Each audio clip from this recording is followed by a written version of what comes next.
Thank you, Josh. Thank you, everybody that's here. It feels wonderful to see your faces, to hear your voices, and to share this night with you. This has been a week of firsts for me since this is my first book.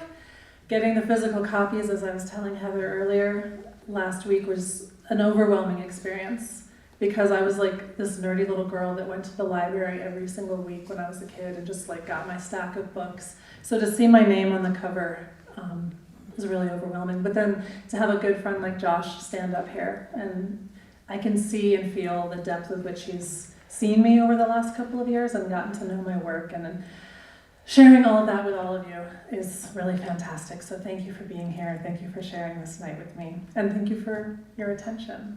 Thank you for Jess for including me in this amazing night and organizing all of this beauty. Thank you all. Okay, so let's read some poems. I'm just going to start reading before I start maybe perhaps saying a little bit more about the book. I'm going to start with the poem that Josh quoted extensively and wonderfully. It's called Conflation. An escaped fundamentalist, I just let myself out of the gate one day. Left the community table, the forks in their due place, the long enough hemlines. Shame, that smoke smell, clung to my hair, as did a husband. To learn what to do with my many limbs, I watched celebrities. I was attracted to women with a tourniquet smile. Think Agent Scully. Think Martha Stewart. Think Athena, sprung fully armored from Zeus's head. I enrolled in community college, where I read Silent Spring, and I recognized something it would take years to see. A woman in her authority, in rage and loneliness. A woman in love with women. And though I never wondered about Aldo Leopold's home life, I wondered if Carson had been happy, or if she too had watched from the doorways. I asked the archives, the biographies, the tide pools. They were silent and teeming with life. I worried about conflation, but I still want confluence.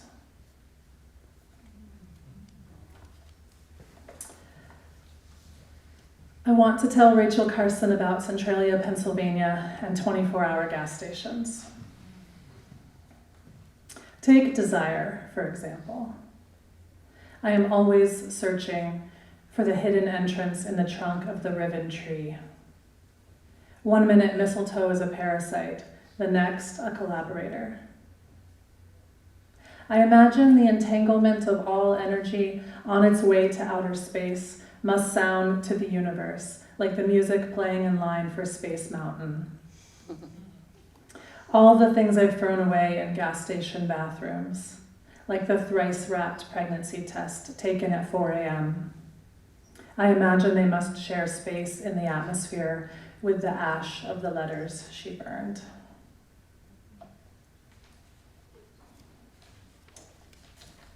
I don't know why, but I was super excited to just turn the pages of the book and pick out the poems. So I didn't mark anything. I'm literally going to flip through every page.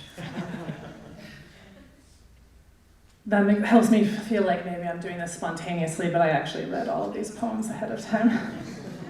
Okay. Jenn Loyd discovers that nothing bad ever happened at Rachel Carson's childhood home. In fact, the only things to see are the sassafras tree with its thumb-sized bees, the seasonal red-breasted robin invasion, some notable door glass. So I, who pathologize everything, am out of place, even though I managed to visit in the hour between rain and more rain. I came to see the underbelly of the heart-shaped rock, certified maggot-free, the trapdoor leading to the bottomless well of motherly love, and the father archetype misting between branches in the orchard. I came prepared for the mess and swash of biography. The docent likes questions, but she doesn't ask them. She strikes a tone when the word homosexual comes up. 2 parts, no. 1 part, why does this keep coming up? The river, down where the stacks smoke, would be just visible from the house in winter. In the recession, she says, townsfolk voted to close this place. Meanwhile, on the edge of the mown lawn, a vine bends back to climb itself.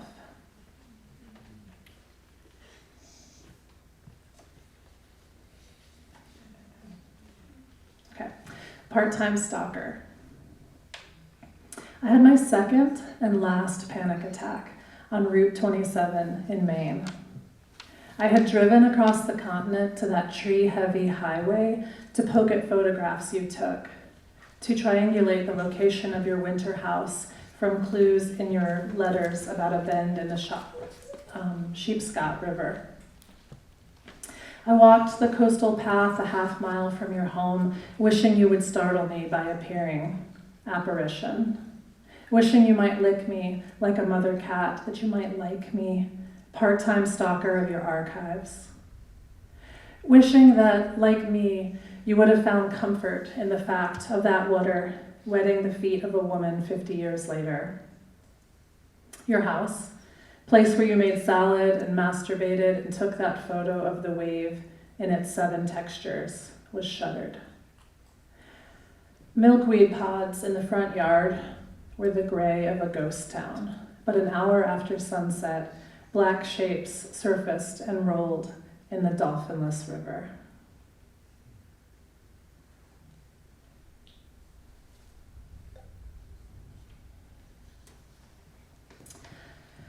Eight elegies for omission. 1. Mown grass, a tulip bouquet, spring is sliced veins of phloem. 2. Heavy clouds click together in occasional grays. 3. Across the road, children play the exquisite screen game. 4. An elm is urgent and half white with rice paper seeds. 5. These dandelions are record-breaking, a girl says. 6. The neighbor kid plays with his hockey stick, like the second hand on a clock, from 4 p.m. until the blue-black hour. 7. The pain of abundance. 8. Willow tree, depressed cousin of bamboo, limpid until wind. And you, dear history, dear limpid rice paper history, what else is missing?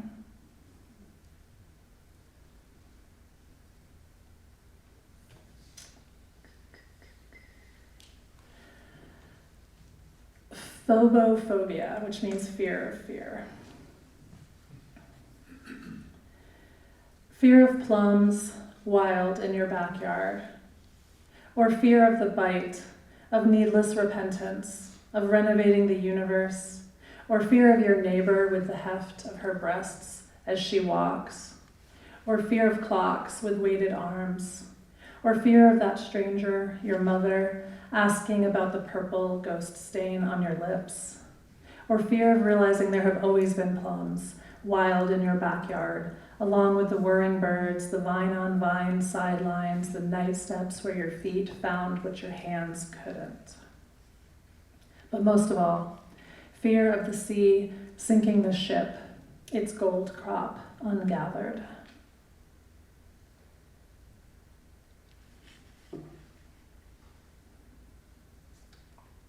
I'll read Islomania, which Josh also quoted from. Rachel Carson and I went to Lesbos once forever. On that island with its strange mangrove rind, populated entirely by the ghosts of historical women, I asked her about being raised to take up as little space as possible. About a single baked sweet potato for dinner, no butter, and only the tongue's memory of sugar. We were unmapped and true there, apt to change lagoons abruptly. Carson swam the sentient shoreline, soaked through with thoughts of boundaries, of banyan arms cradling a floody plain, of runes and paper rivers. A crush is the windy edge of life. What an embarrassment to want people, to want abstractions and their opposites, to confess I stood in the narrow stairs of her childhood home and tried to push my longing for her down the bare wood treads. The problem with history is how to collect flotsam from what never happened but did.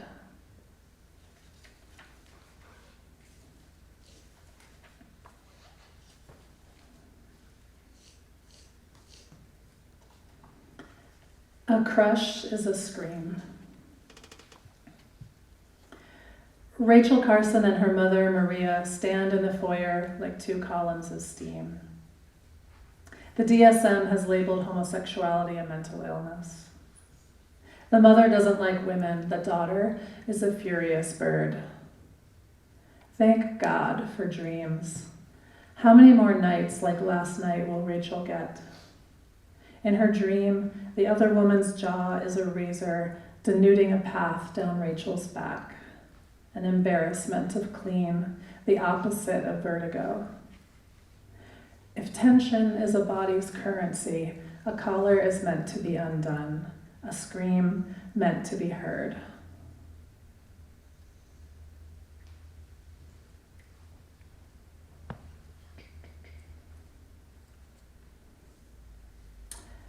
Rachel Carson considers the family homestead. Winter, that great destroyer of a schoolgirl's schedule. Outside, her father and brother break ice, bank snow to insulate the barn.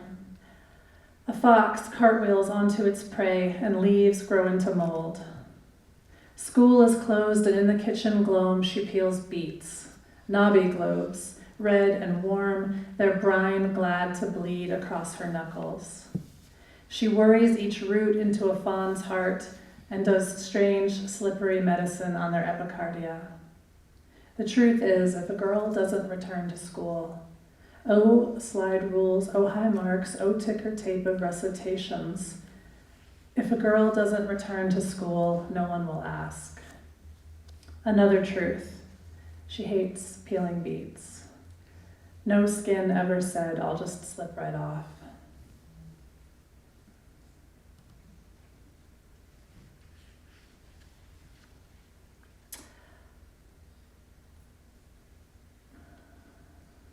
Game time decisions.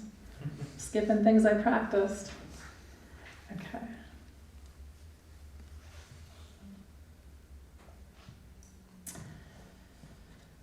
False negative. Oh, and the private amphitheater of her ear. Fear of loss turned her mouth hard, but there was a bumper car joy in kissing her, while on the jetty a passing bike lifted a wake of leaves. She was afraid of taproots, their fixed pride. Daily the projection of normal. First her torso, then her life, she feared, would articulate into a wall. The unsaid.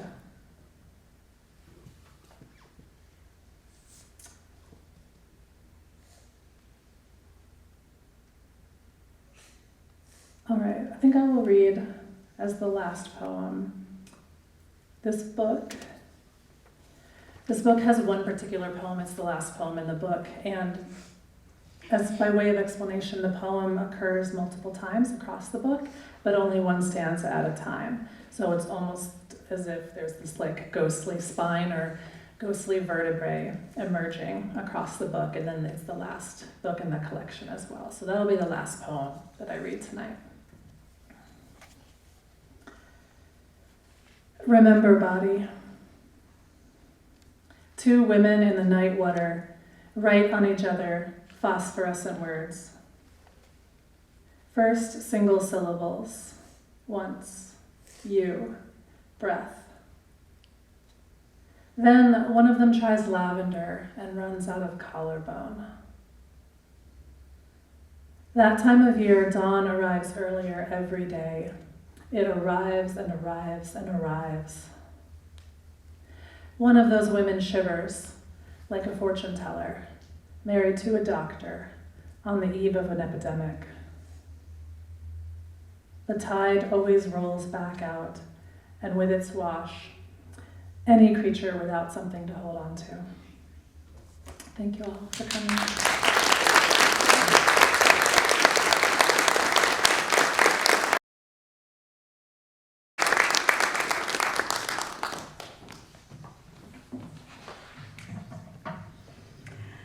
Thank you, Curtis. It was amazing. Curtis has been my teacher for a long time, and he also blurbed this book, which is an immense undertaking. So thank you for everything. Thank you, LHUCA, for being a place where I've spent a lot of my life since living here, and for being such an incredible force for this community, especially Lindsay Maestri, I know, is here, and maybe Mary Hogan, I'm not sure. Thank you, Guy and Heather, for your fun and playfulness and friendship. Thank you, Jen. Thank you, Josh.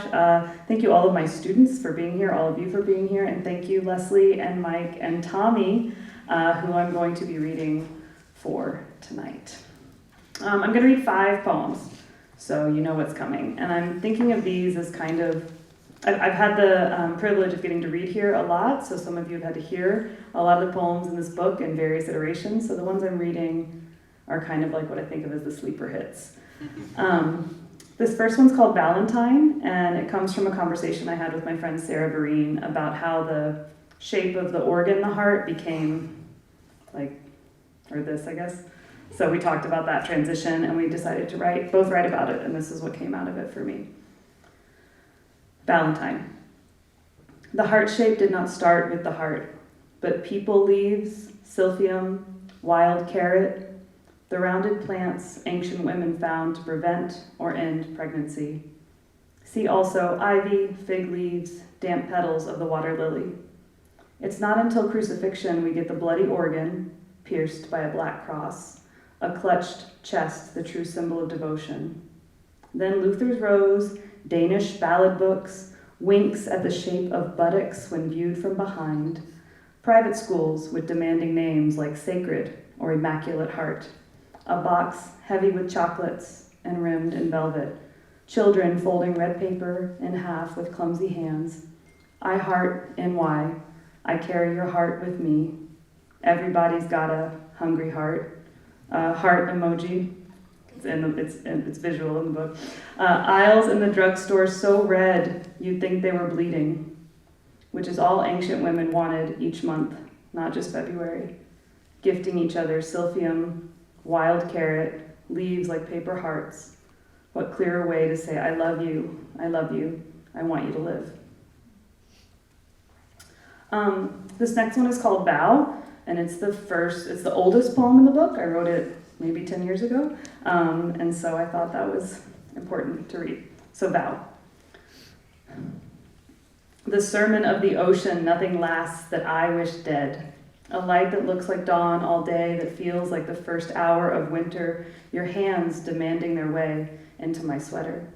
The gust of your blown mouth, how the breaking waves strip the shore of its first skin, drag their cage of larceny across whatever has worked hard to crawl on all fours away.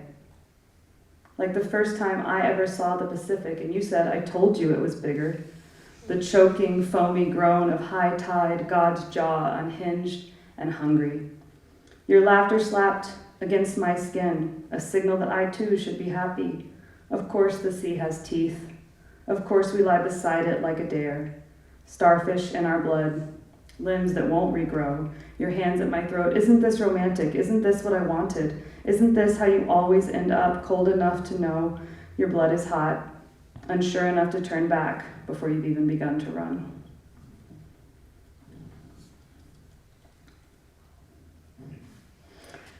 This one's called Elegy from My Mother's Boyfriend. I would say to lighten the mood, but no, it's terrible.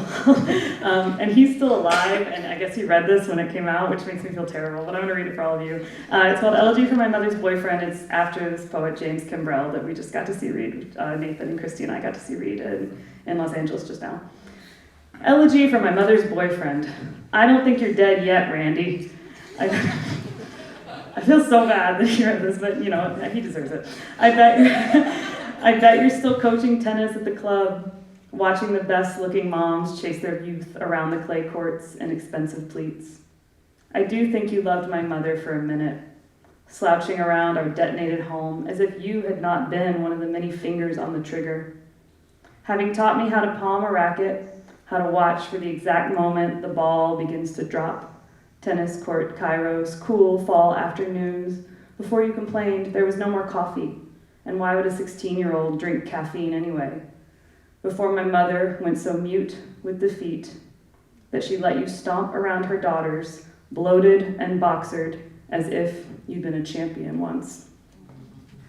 Yeah, sorry, Randy. He's okay. All right, I wrote this one at Goodline after watching the Super Bowl there. I'm not a big fan of the NFL. So this is called Psalm for Super Bowl Sunday. Okay. Psalm for Super Bowl Sunday. Jesus rose on a Sunday, we suppose. Was he asleep again by nightfall? Some say he stayed for 40 days and celebrated. Who knows if ghosts need their rest? So often they nap when we're cleaning the kitchen, then come moaning down the long hall just as we've hit the opening scene of a dream. What makes a man a ghost and not the second coming? A case perhaps like obscenity. You will know him when you see him. It could also be a question of lighting and of who brings whom the news. Today we gather in winged consensus and make our address to God. Oh, sit for a bit, we know you are busy, but we've been working hard to be accurate about sorrow, ailing parents, broadcast death, hearts that beat too hard when we rise from prayer, and the soft waves swelling over the beachfront of our brains. We can't read your facial expression. Say something already. The sun is setting when a woman's low song disrupts his silence. Turning to her, we glimpse for an instant the sparkled arc of an ass to crash the heavens. Is it one of us? Are we that beautiful and dangerous? When did you say, God, that our suffering could not be solved without you? This is the last poem I'll read. And then we'll go celebrate more. This is the last poem in the book, and it's sort of a bridge to all that comes next. And it's for Tommy. Tommy. Do you want to say hi to everybody? Good job, bud. And it's also for my students. It's also about teaching. So I have a lot of students here tonight. So it's called, my father died while I was 32 weeks pregnant with Tommy.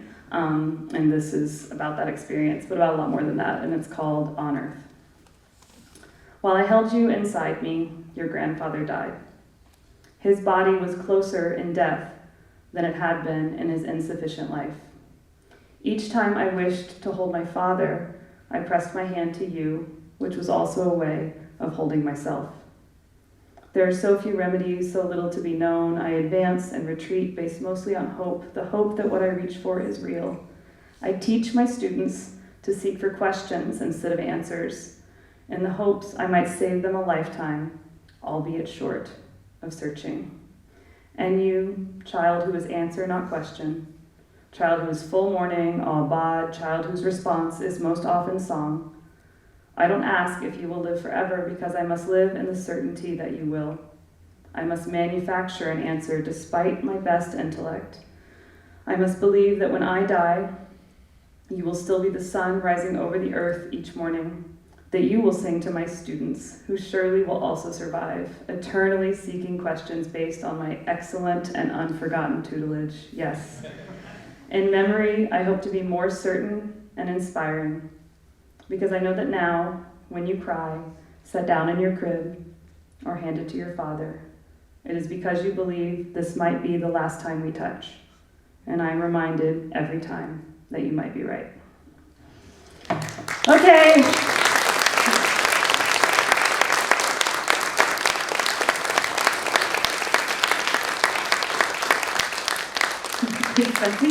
Thanks again. Means the world to me, means the world to Jen, I know. Let's go back out into the lobby and have a lot of fun until exactly 8 p.m. and then you all have to leave. Thank you again.